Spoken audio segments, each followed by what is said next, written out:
இனிய விண் தொலைக்காட்சி நேயர்களே, மார்கழி மாதம் 18வது நாள் சூடி கொடுத்த சுடர்கொடியார் அருளிய திருப்பாவையினுடைய 18வது பாசுரம். உந்து மதக்களிற்றன் ஓடாத தோல்வலியன் நந்தகோபாலன் மருமகளே நப்பின்னாய் கந்தம் கமழும் குழலி கடைதிறவாய் வந்து எங்கும் கோழி அடைத்தனகான் மாதவி பந்தல் மேல் பல்கால் குயிலினங்கள் கூவினகான் பந்தார் விரலி உன் மைத்துனன் பேர்பாட செந்தாமரை கையால் சீரார் வலை ஒளிப்ப வந்து திறவாய் மகிழ்ந்தேலோர் எம்பாவாய். உந்து மதக்களிற்றன், மத நீர் ஒழுகுகின்ற மதம் பிடித்த பெரும் யானையைப் போன்ற பலமுடையவர் அந்த நந்தகோபர். ஓடாத தோல்வலியன், ஓடாத தோல்வலியன், போரிலே பின்வாங்காமல் போர்க்களத்திலே பகைவரோடு நேருக்கு நேராக நின்று சண்டை போட்டு மாபெரும் வெற்றிகளை ஈட்டியவர் நந்தகோபர். அந்த நந்தகோபர் மதம் கொண்ட யானையைப் போல, மத நீர் ஒழுகுகின்ற யானையைப் போல வலிமை மிக்கவர். அந்த நந்தகோபருடைய மருமகளே நப்பின்னாய். இப்போ யாரை பிடிச்சா எங்க வேலை நடக்கும்ன்றது இந்த ஆயர்குல சிறுமிக்கு தெரியுது. பல நாட்களாக திருமாளிகையினுடைய எதிரே நின்று இவர்கள் திருப்பள்ளி எழுச்சி பாடுகிறார்கள். கண்ணன் அருள் வழங்குவதாக தெரியவில்லை. இப்போ யாரை பிடிச்சா வேலை நடக்கும்? கண்ணனுடைய மனைவியாகிய நப்பிண்ணை பிராட்டி.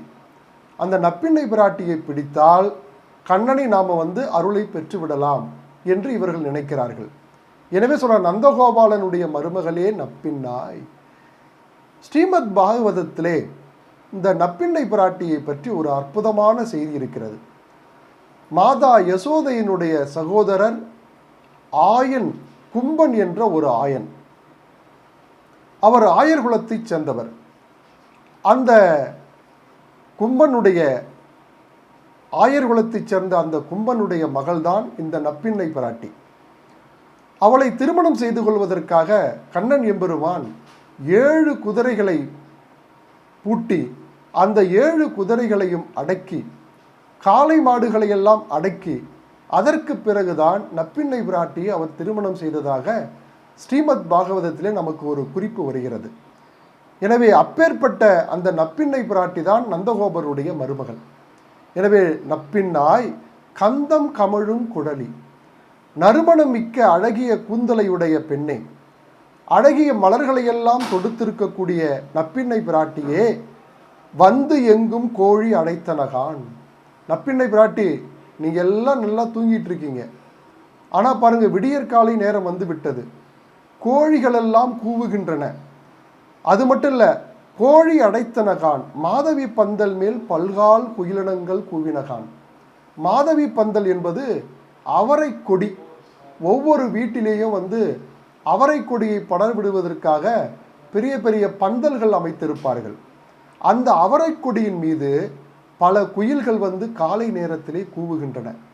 கோழிகள் கூவுகின்றன, குயில்கள் கூவுகின்றன. இதெல்லாம் உனக்கு காதில் கேட்கவில்லையா நப்பிண்ணை பிராட்டியே? நீங்கள் இன்னும் தூங்கி கொண்டிருக்கிறீர்களே.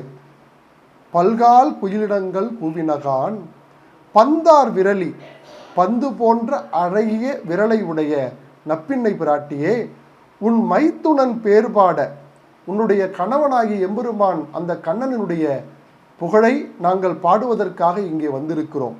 செந்தாமரை கையால், உனது தாமரை மலர் போன்ற அழகிய திருப்பாதங்களினால் சீரார் வலை ஒளிப்ப, கையிலே சங்கு வளையல்களையெல்லாம் நீ அணிந்திருக்கிறாய். அப்படி சங்கு வளையல்களெல்லாம் ஒளி எழுப்பும்படியாக உன்னுடைய வீட்டினுடைய வாசற்கதவை நீ திறப்பாயாக என்று இந்த ஆயர்குல பெண்கள் பாடுகிறார்கள்.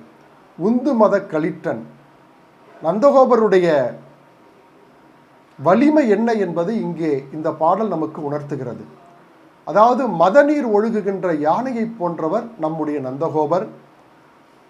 ஓடாத தோல்வலியன், போர்க்களத்திலே பகைவர்களை கண்டு அஞ்சாமல் அவர்களோடு சண்டை செய்யக்கூடிய மாபெரும் வெற்றி பெற்றவர் அவர். அப்பேற்பட்ட நந்தகோபருடைய மனைவிதான், அப்பேற்பட்ட நந்தகோபருடைய மருமகள்தான் இந்த நப்பிண்ணை பிராட்டி. கந்தம் கமழும் குழலி கடைதிறவாய் என்று ஆயர் சிறுமிகள் எல்லாம் நப்பிண்ணை பிராட்டியை அழைப்பதாக இந்த பாடல் அமைந்திருக்கிறது. பாடல் முற்று பெற்றது. ஆண்டாள் திருவடிகளே சரணம். அடியேன் சரணம். நாளை சந்திப்போம்.